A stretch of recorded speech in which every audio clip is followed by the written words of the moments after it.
Buonasera, sono Pietro Kociancic e sempre per la questione del pedalare in modo intelligente, ecco cosa non dovete fare: pedalare di notte tenendo in mano un cellulare e parlando alla telecamera, perché innanzitutto non hai un vero sguardo attento sulla telecamera, perché devi tipo guardare il semaforo e le strisce pedonali e le auto, insomma quelle fesserie lì da ciclista coscienzioso.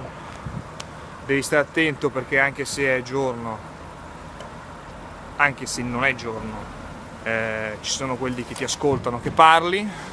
Devi naturalmente sfidare quelli che ti superano in bicicletta, perché ecco, questo è il grande insegnamento di oggi per il fitness: scatenare gare immotivate in bicicletta.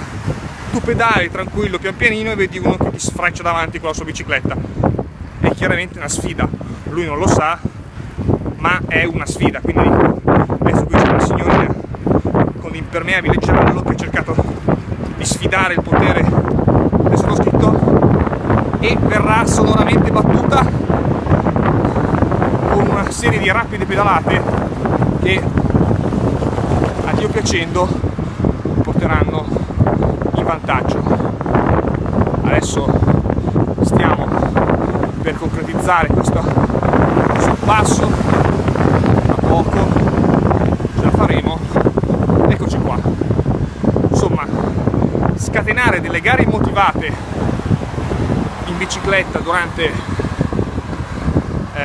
una tranquilla pedalata verso casa possono contribuire ad avere un po' di fiatone, soprattutto se nel frattempo stai dicendo cose intelligenti come questa, ma anche a smaltire un po' dei chili in eccesso. Questo è tutto, buonanotte!